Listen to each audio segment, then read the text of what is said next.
tutti e benvenuti in questo nuovissimo video. Oggi, come ho detto nel video precedente, decorerò il mio diario BU.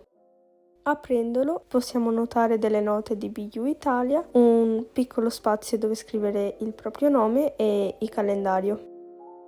Poi ci sono le tabelle orarie modificabili e infine le tabelle per i voti. Inizio togliendo lo sticker di BU dalla copertina.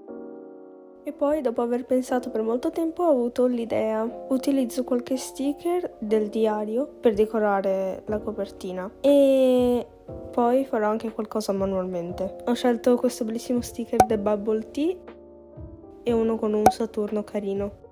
Ho deciso di attaccare anche sul lato un paio di adesivi, in questo caso ho messo questo con scritto Yes e il dinosauro di quando non c'è connessione. Avevo decorato direttamente sulla copertina con un disegno di push-in, ma vi fermo subito qui. Il risultato è stato un puro fallimento. Dunque questo è il risultato di come era uscito, ma poi ho deciso di cambiare aggiungendo qualche altro sticker. Devo dire che ora è molto meglio. Vi ricordo di lasciare mi piace e magari scrivere un commento. Per oggi è tutto e ci vediamo in un prossimo video. Ciao!